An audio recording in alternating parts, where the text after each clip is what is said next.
हरे कृष्ण। जैसे आपने सुना था कुछ समय पहले, आज एक महान संत रामचंद्र रॉय का तिरुभाव तिथि है और महाप्रभु का वार्तालाप हुआ था रामचंद्र रॉय के साथ दक्षिण भारत में। चैतन्य महाप्रभु स्वयं भगवान है जो कि प्रकट हुए थे पतितों के उद्धार के लिए।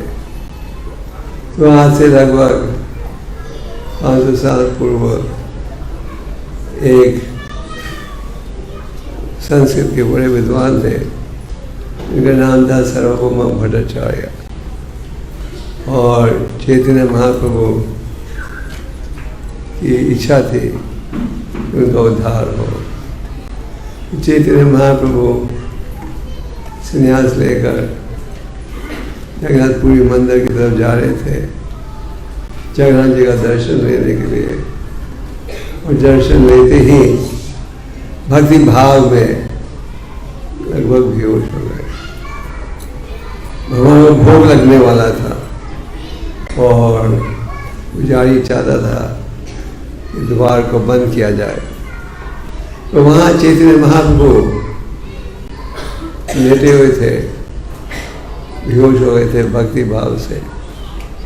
भट्टाचार्य ने कहा, ये उठाकर मेरे घर में ले जाओ। आप में से कई भक्तों ने देखा होगा कि जगन्नाथपुरी मंदिर के बिल्कुल पड़ोस में ही है सर्वभौम भट्टाचार्य का स्थान। वहाँ प्रभु को उठाकर वहाँ ले गए।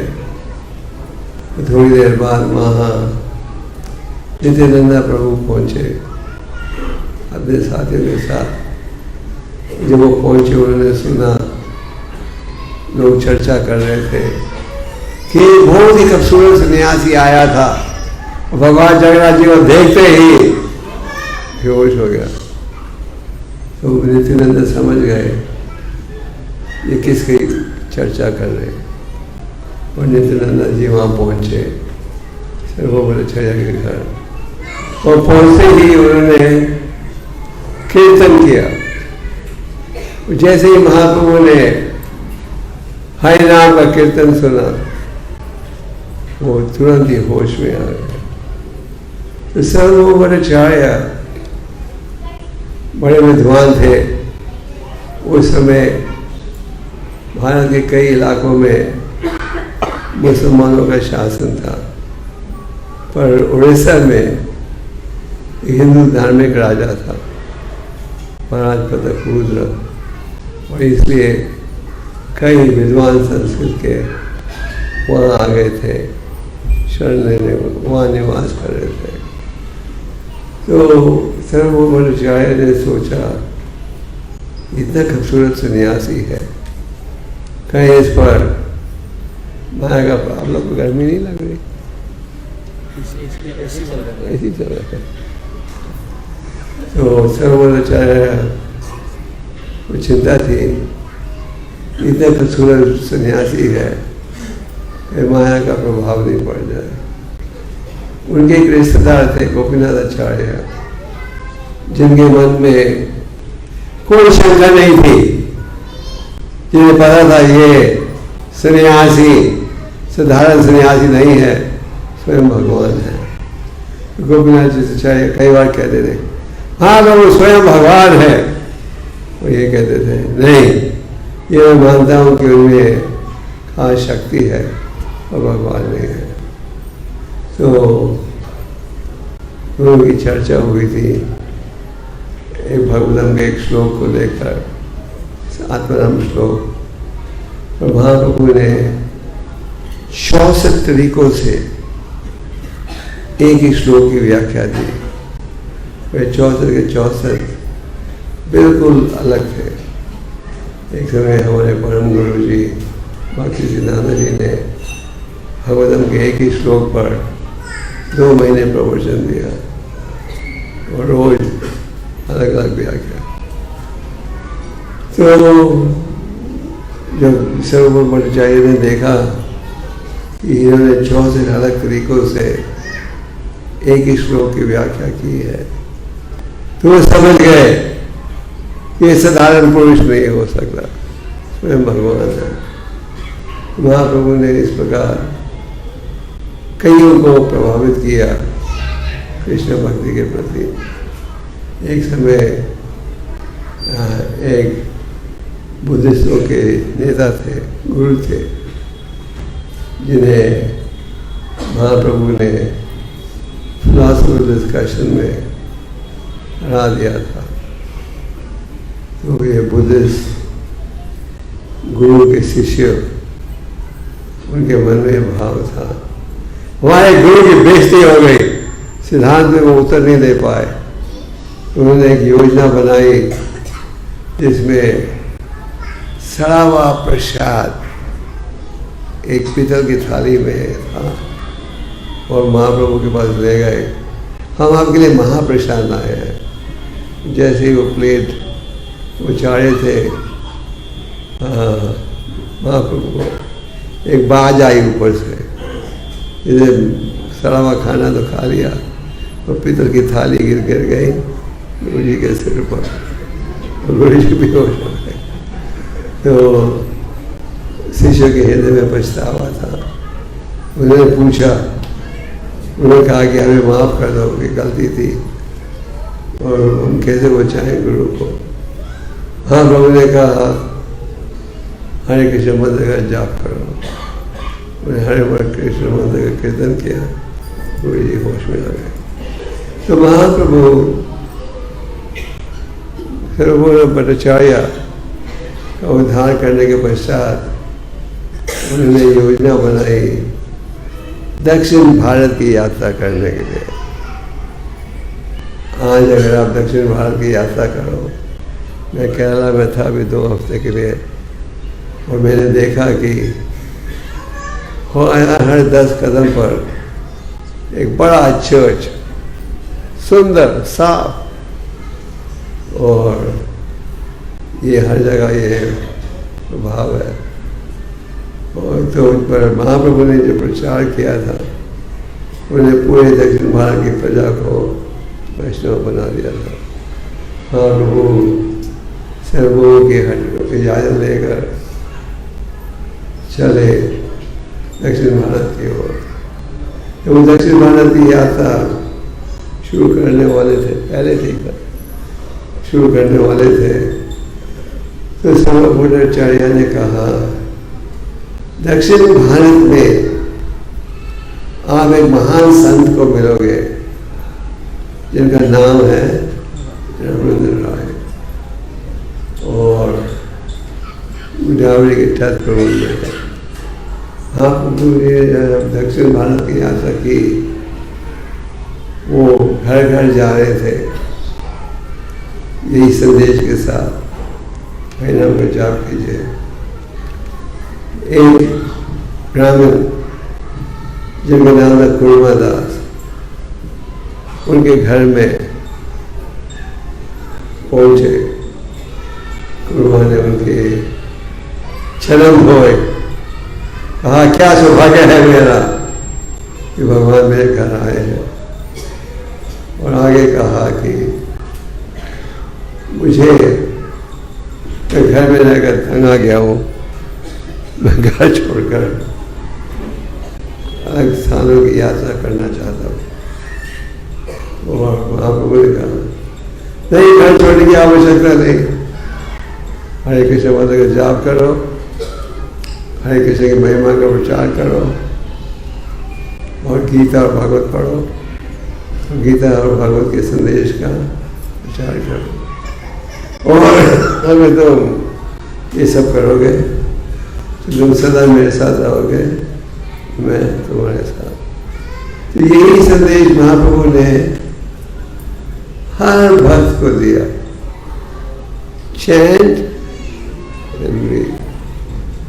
और जब महाप्रभु निकल गए थे कुर्मा के घर से, तो एक भक्त था वहाँ जिनका नाम था वासुदेव दत्ता। वासुदेव दत्ता को की बीमारी थी। पूरा शरीर उनका भरा हुआ था पस के साथ। उनके शरीर से इतनी बदबू आती थी कि अगर वो बाएं तरफ चलते थे तो सब बाकी लोग दाहिने तरफ हो जाते थे। और इतने दयालु थे कि अगर कोई कीड़ा उनके शरीर से गिरता था तो उसे उठाकर जोड़ देते थे। उनसे वो दत्तक को पता लगा कि चैतन्य महाप्रभु कृपा ब्राह्मण के घर में निवास कर रहे हैं, तो तेजी से दौड़े वहाँ मिलने के लिए। जब वो वहाँ पहुँचे उन्हें पता लगा कि महाप्रभु चल पड़े हैं। वो शोक में दुखी हो गया। महाप्रभु तो अंतर्यामी है, स्वयं भगवान है। महाप्रभु को पता था कि उनका भक्त वासुदेव दत्ता वासुदेव दुखी है। वो वापस गए। उन्होंने वासुदेव विप्र को गले लगाया। जैसे ही गले लगाया,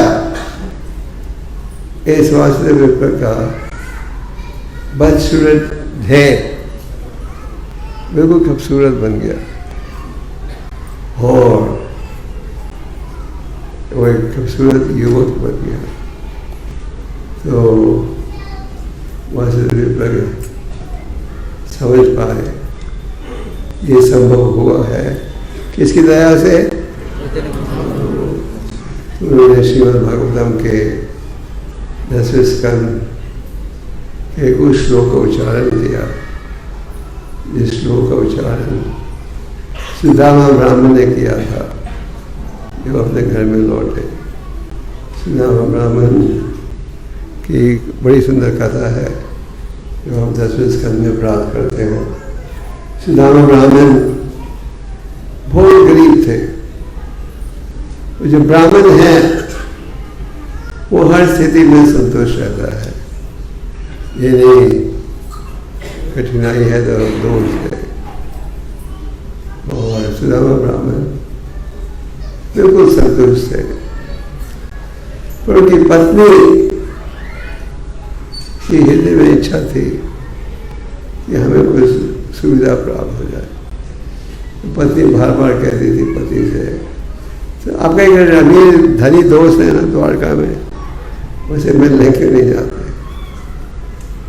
तो सुदामा ब्राह्मण ने कहा ठीक है। पत्नी की इच्छा थी कि धनी मिलने से कोई सुविधा प्राप्त हो। तो सुदामा ब्राह्मण की इच्छा थी वो मेरे बचपन के मित्र हैं, चलो उनसे मिलने के लिए। तो सुदामा ब्राह्मण पहुंचे द्वारका। वो पूजा से ही भगवान ने उन्हें देखा, तुरंत जाकर उन्हें गले लगाया और महल के नौकर थे वो आश्चर्य हो गए। उन्हें कहा सुदामा ब्राह्मण ये तो फटे हुए गंदे कपड़े पे है और भगवान उनको गले लगा रहे हैं। खैर उन्होंने बचपन की लीलाओं का स्मरण किया और फिर सुदामा ब्राह्मण अपने घर की ओर लौट रहे थे। तो जब घर की ओर लौट रहे थे रास्ते में सोच रहे थे मैं इतनी दूर से आया मेरे मित्र को मिलने और मैंने कुछ उनसे मांगा भी नहीं, मैं पत्नी को क्या कहूँगा। और शास्त्र में कहा है इधर वही भगवान कहते हैं सर्वस्य चार भेदी साने वैष्णव, मैं स्मरण का कारण बनता हूँ और अपमान। बोलने की शक्ति मेरे से आती है और स्मरण की शक्ति भी मेरे से आती है। सुदामा ब्राह्मण सोचा था क्या कहेगा घर में। जो अपने स्थान पर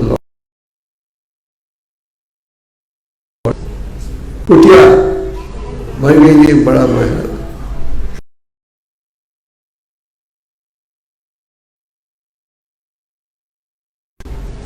सजा और गहरे पहने हुए थे। ब्राह्मण समझ गए ये संभव हुआ है उनके मित्र के सहयोग से। तो वास्तव में उन्होंने इन श्लोकों का अनुवाद किया, चर्चा की, और उसके पश्चात वासुदेव विप्र ने उसके पश्चात भगवान पहुँचे गोदावरी नदी के तट पर। उन्हें सर्वभौम भट्टाचार्य ने कहा था आप जब दक्षिण भारत की यात्रा करोगे तो आपको एक रामनंद रॉय नाम का भक्त मिलेगा, जो कि वैसे तो रामनंद रॉय उस समय महाप्रभु छोड़कर सबसे गहरा ज्ञान केवल रामनंद रॉय के पास था। तो जब चैतन्य महाप्रभु ने मिले, महाप्रभु ने देखा इस व्यक्ति को पलकी में उठाकर ले जा रहे हैं, तो समझ गए यही होगा वो रामनंद रॉय जिसकी चर्चा सर्वभौम भट्टाचार्य ने की। तो भगवान जो है अपने भक्तों की, हरे कृष्ण, भगवान जो है अपने भक्तों की सेवा करना पसंद करते हैं। तो बच्चों को चुप कराना पड़ेगा। हरे कृष्ण। कलयुग है तो चैतन्य महाप्रभु ने अपने भक्त रामनंद रॉय की प्रशंसा की, उनसे अनेक प्रश्न पूछे। आप कहोगे महाप्रभु तो भगवान है, उन्होंने रामनंद रॉय से प्रश्न क्यों पूछे? सरल उत्तर है, इस प्रकार भक्त की इच्छा रहती है भगवान की सेवा करें। भगवान अपने शुद्ध भक्तों की सेवा करना चाहते हैं। जैसे भीष्मदेव को यह वर प्राप्त हुआ था कि वो चुन सकते थे अपने मृत्यु का समय, और भीष्मदेव सोए थे एरो तीरों के बिस्तर पर, और भगवान ने क्या कहा? युधिष्ठिर से कहा पूछो क्या होना चाहिए जीवन का लक्ष्य। कि भगवान ये दिखाना चाहते हैं मेरा जो भक्त है हर स्थिति में उसे पता रहता है क्या हो रहा है। तो रामनंद रॉय ने भगवान के अनेक प्रश्नों का उत्तर दिया। एक प्रश्न भगवान का ये था, सब प्रकार की विद्याओं में कौन सी विद्या सबसे महत्वपूर्ण है? जैसे कि तो प्रश्न ये था सब प्रकार की विद्याओं में सबसे अच्छी विद्या कौन सी है? तो हम सब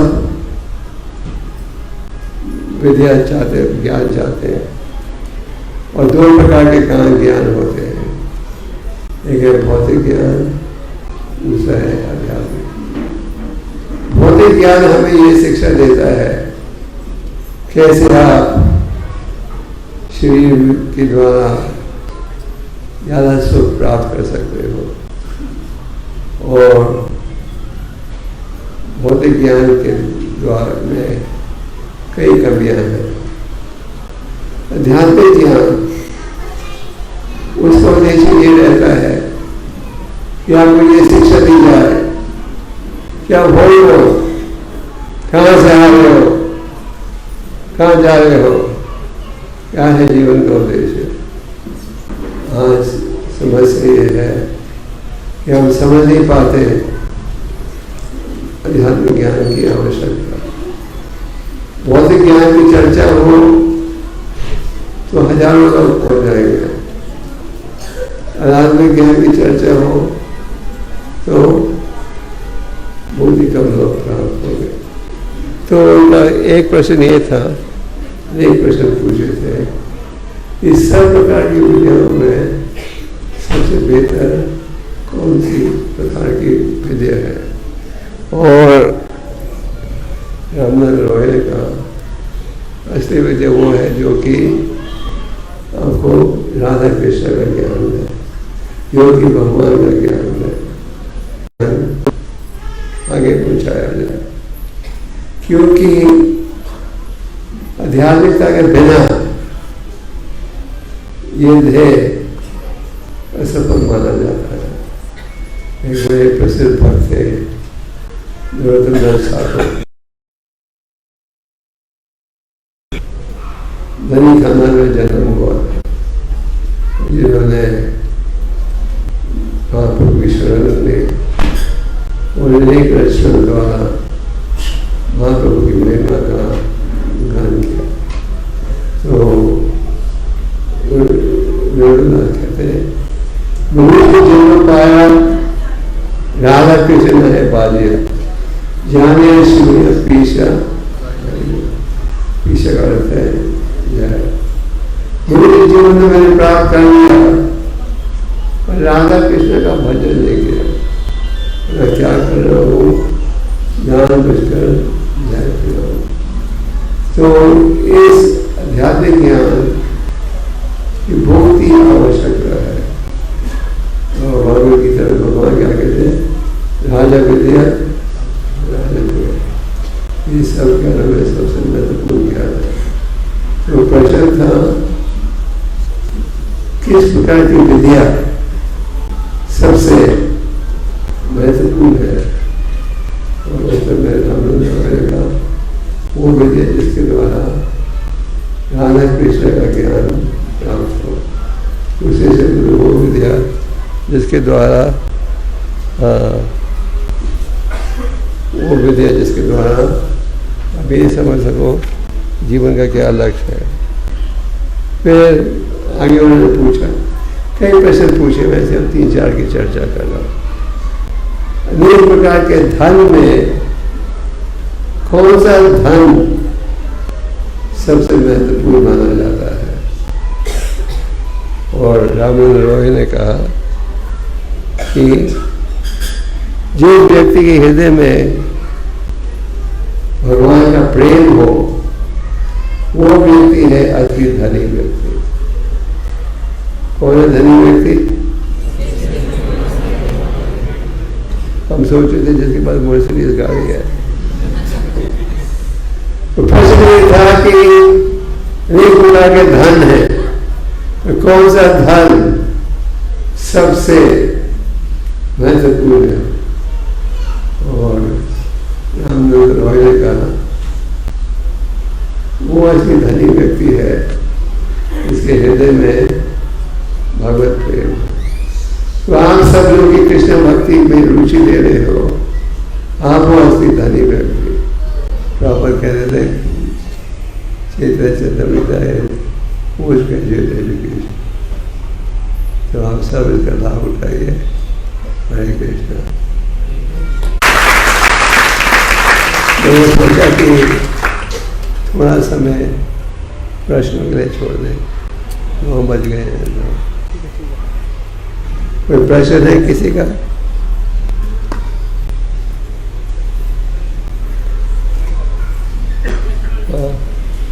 पूछिए।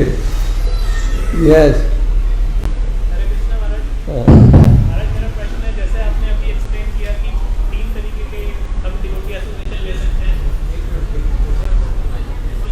हरे कृष्णा महाराज, thank you for the enlightening class. अभी जैसे आपने एक्सप्लेन किया कि अब 3 तरीके से डिवोटीज हमारे ग्रुप में होते हैं, जैसे कनिष्ठ अधिकारी, मध्यम अधिकारी और उत्तम अधिकारी। तो महाराज हम इसमें डिस्टिंग्विश करना क्या सही होता है डिवोटीज के बीच में? ये सोचना ये कौन से लेवल का है। सबसे बेहतर है आप ये सोचो कि आप सबसे निकम्मे हो। हमें सबका दास बनना है। जी महाराज। कृष्णदास काविराज जी कहते हैं, मेरा तो नाम भी मत लो, मेरा नाम भी लोगे तो तुम्हारे सारे गुण मिट जाएंगे। हमारा वैष्णव सिद्धांत है विनम्रता का सिद्धांत। इसलिए महाप्रभु ने कहा सिद्धांत चाहिए ना, कृष्णदास काविराज कहते हैं ये श्लोक इतना महत्वपूर्ण है कि हमें गले में टांग देना चाहिए, हमें आपको याद दिलाना चाहिए। हमारा सिद्धांत अहंकार का सिद्धांत नहीं है, हमारा सिद्धांत है विनम्रता का। और विनम्रता का भाव हो और सबके गुण देखोगे और सबको सहयोग देने का प्रयास करोगे। और इसलिए आप देखोगे पापा के तात्पर्य में, आज दूसरे तीसरे श्लोक के तात्पर्य में ना तो विस्मृति ना वो याद दिला रहे हैं हमें। ये हम भूल जाते हैं, हम पले हैं उस वातावरण में जहाँ की भौतिक ज्ञान के कारण घमंडी बन जाते हैं और बौद्धिक तत्वों के प्रभाव में आते हैं। तो ये विनम्रता के भाव को अनुकूल करना बहुत ही कठिन है। हमारे शरीर का वजन होगा 50 किलो, अहंकार का वजन होगा 100 किलो, तो हमें प्रयास करना पड़ता है इसका पालन करने में। और भी हाथ है जो hands here. Hare Krishna Guru Maharaj, kindly accept my humble obeisance to lotus feet. Guru Maharaj, आपके आशीर्वचन में आपने दो जगह जिक्र किया, राज्यपाल और राजा का, हिंदू राजा का। Today India is politically electrified today. Politically what? Politically electrified today. Because BJP won. Yes. So Guru Maharaj, my question is king is representative of God in partially or 100% or any some percentage is there? Hare Krishna Guru Maharaj. Well, Modi ji is a good friend of ours, but I would not say he is at the level of the Maharajas who are representatives of the Lord. So what's your question?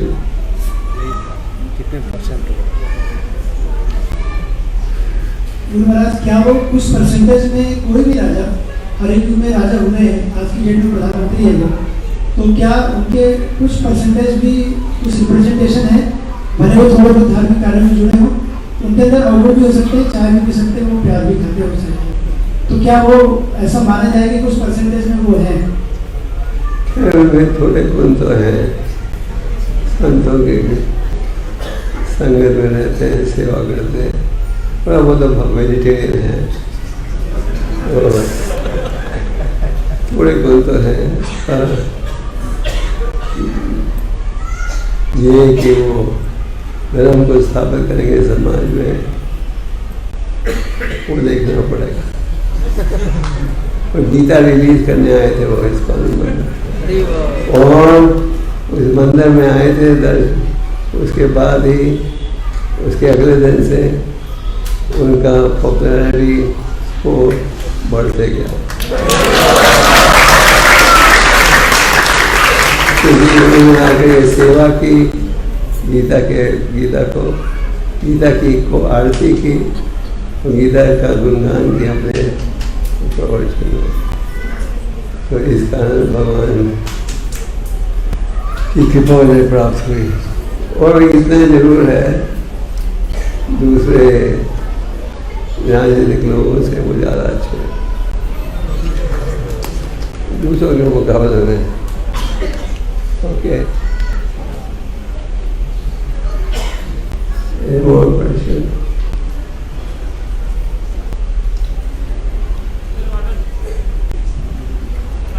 Hare Krishna Maharaj. एक सवाल है। महाराज आपने बताया साधु संग करना चाहिए, तो साधु संग करते हुए साधु संग का लाभ कैसे उठाया जा सकता है? साधु संग का लाभ जब है जब आप साधु की शिक्षा का पालन करने का तैयार हो। अगर हम साधु संग में रहें और करें वही जो हमारा मन कहता है, फिर आप पूरा लाभ नहीं उठा पाओगे। साधु संग का लाभ है तो आप सुनो, उसका पालन करो, not just lip service. You know what is lip service? Yes yes yes, तो करो वही जो अपने मन में है। तो साधु संग का मतलब है I am ready to be corrected, ready to be directed. मुझे सहयोग की आवश्यकता है।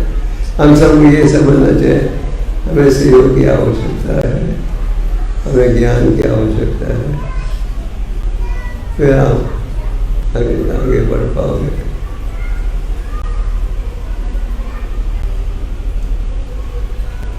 हरे कृष्णा गुरु महाराज जी, गुरु महाराज जी, जैसे कि ये हमने सुना है कि दीक्षा के बाद ही हमारा स्पिरिचुअल जो लाइफ है वो इनिशिएट होती है, लेकिन जैसे गुरु महाराज जी हम सारी चीज़ें प्रैक्टिस करते हैं, आपको मन से जैसे गुरु मानते हैं, तो क्या ये नहीं माना जाएगा कि हमारा आध्यात्मिक जीवन स्टार्ट हो गया है, या वो कोई आपका आध्यात्मिक जीवन शुरू हो जाता है जब हरे नाम का उच्चारण शुरू कर।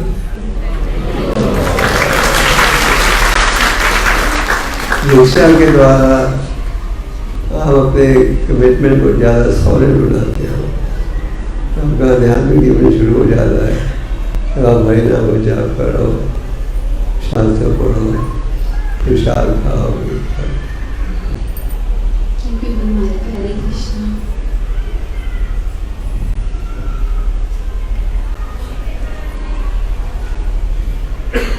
Any more questions?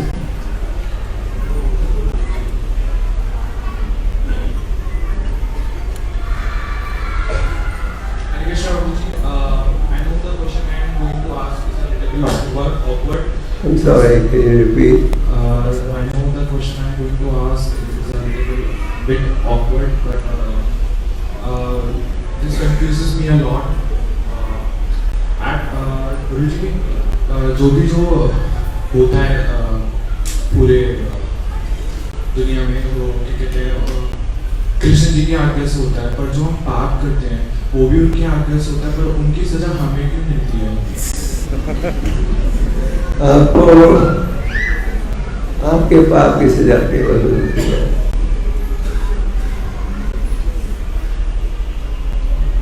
और पृथ्वी पर इतना पाप हो रहा है, इसका परिणाम हम सबको भुगतना पड़ता है,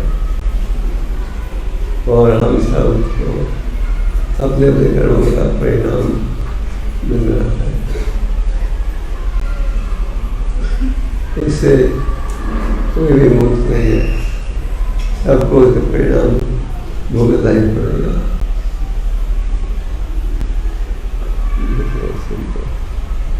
His question is Maharaj that everything happens by the will of the Lord. हम जो पाप कर रहे हो उनकी इच्छा से सजा हमें क्यों? जो हम पाप कर रहे हैं वो हमारे स्वतंत्रता का दुरुपयोग से हो रहा है। आप ये नहीं कह सकते आपने क्राइम किया है, सजा मिल रही है, और कहो सरकार ने हमें क्राइम करवाया। हर चीज़ भगवान की इच्छा से हो रही है कि भगवान ने हम सबको स्वतंत्रता दी है। गीता में भगवान पूरा ज्ञान देते हैं, फिर 18वें अध्याय में पूछते हैं क्या तुम्हें ज्ञानता दूर हो गई है? अर्जुन ने कहा हाँ, मैं जब ध्यान से सुना है तो देर होकर सेवा में जुड़ूंगा। तो भगवान ने कहा अब तुम करो जैसे ठीक हो गया। भगवान ने हमें छूट दी है, उसका हम मिसयूज कर सकते हैं, ठीक उपयोग कर सकते हैं। ओके, है।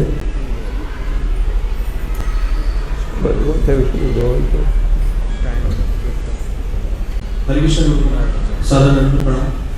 महाराज जी, हम लेक्चर के बीच में एक बात बताई थी कि रावण राय इसने भगवान ने प्रश्न पूछा था कि सबसे बड़ा दुख कौन सा है, तो उन्होंने कहा था कि मतलब भक्तों से जुदा होना, भक्तों के संग से जुदा हो जाना, भक्तों के संग से, और उसका कारण बताया था कि ये अपराध के कारण होता है। तो कई बार ऐसा होता है कि जैसे जाने में कई कारण है जिसके कारण हम जुदा हो जाते हैं, जिनमें सबसे महत्वपूर्ण है अपराध,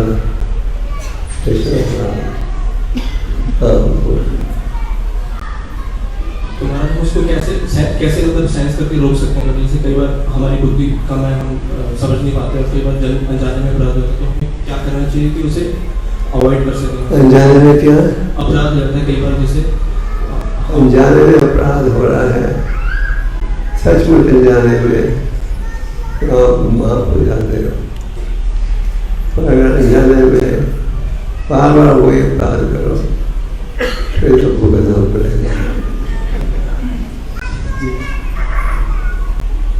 ये 10 नाम अपराध है, इनसे हम सबको परिचित होना चाहिए और हम सबको रोज अपने आप को याद दिलाना चाहिए। हमें पालन से पूछना है।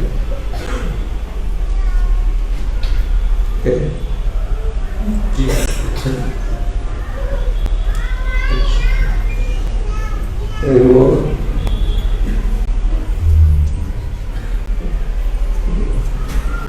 पीछे बिल्कुल हाथ है, और 5 मिनट में बंद कर दें, कुछ आप ना हो।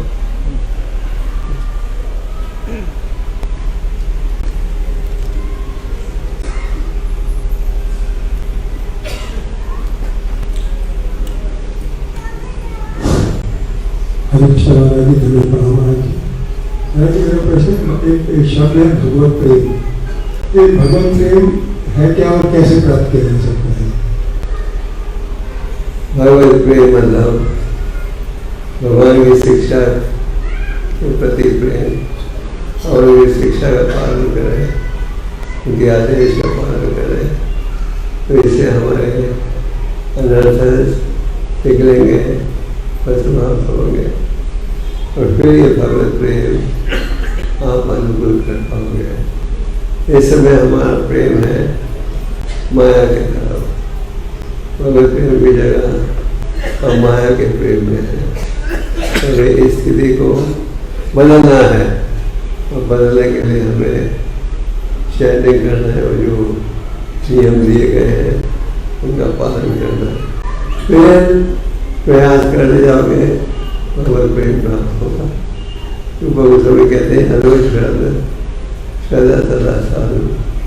पहले हमारे हृदय में ये भाव उत्पन्न होता है कि हमें भगवान की सेवा करनी है, हमें शुद्ध भक्ति चाहिए।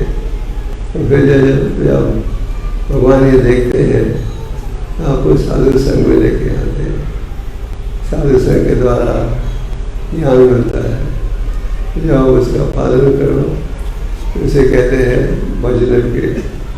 भजन के करते जाओगे फिर प्राप्त होगा अनर्थ निवृत्ति, और अंत में भगवत प्रेम। ये लंबा रास्ता है, ये प्रयास करना चाहिए, और प्रयास करेंगे वहाँ पे सफलता भी प्राप्त होगी।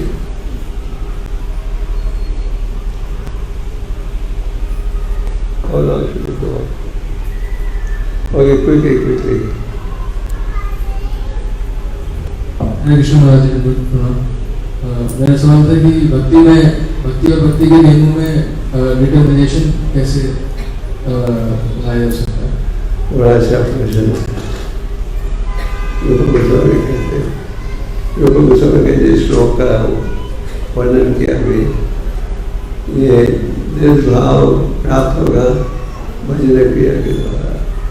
जाप करोगे, नियमों का पालन करोगे, उसके द्वारा डिटर्मिनेशन बढ़ेगी। डिटर्मिनेशन बढ़ाने के लिए हमें प्रयास करने की जरूरत है, बैठे बैठे नहीं होगी। जैसे कि अगर आपको अच्छे कॉलेज में दाखिला चाहिए, आपको मेहनत करनी पड़ती है, पढ़ाई करना पड़ता है। इसी प्रकार डिटर्मिनेशन की प्राप्त करने के लिए to seriously endeavor, make a serious effort. Okay? हरे कृष्ण गुरु महाराज, नव प्रणाम महाराज। मेरा क्वेश्चन ये है कि हम भक्ति भी करना चाहते हैं और ध्यानपूर्वक जप भी करना चाहते हैं, लेकिन जैसे ही हमें कोई सेवा किसी प्रकार की मिलती है या किसी प्रकार हम चाहते हैं कि मंदिर में सेवा भी करें, कोई सेवा हमें मिलती रहे, तो लेकिन उसी जैसे ही सेवा मिलती है तो हमारे अंदर द्वेष ईर्ष्या बहुत जल्दी प्रकट होते हैं, सिर के ऊपर आ जाते हैं बिल्कुल। तो गुरु जी ऐसा कैसे, गुरु महाराज ऐसा कैसे करें कि वो ना ऐसा ना हमारे भी करना चाहते हैं और माला भी करना चाहते हैं। सेवा करते समय ईर्ष्या द्वेष नहीं लगता है, कोई सेवा करता है तो ईर्ष्या और द्वेष हम सब की कमजोरी है। और चैतन्य महाप्रभु ने कहा है जब ईर्ष्या द्वेष रहेगा भगवान आपके हृदय में निवास नहीं करेंगे। तो ईर्ष्या और द्वेष से हमें बचना है। ईर्ष्या क्यों होती है? हम देखते हैं कि किसी के पास कोई सुविधा है तो हमारे पास नहीं है। हम देखते हैं कि किसी के पास कुछ गुण है जो हमारे पास नहीं है, हमारे हृदय में ईर्ष्या आ जाती है। तो हमें इससे बचना है। और द्वेष, हमें ये सोचना है भगवान ने हमारे अलग अलग दोस्तों को अलग अलग योग्यता दी है और हर स्थिति में हमें संतुष्ट रहना चाहिए। और फिर ईर्ष्या और द्वेष से बच पाओगे। ईर्ष्या द्वेष बहुत खतरनाक है। और अगर आप ध्यान पूर्वक जाप में ध्यान ही करोगे तो ईर्ष्या द्वेष से बच पाओगे।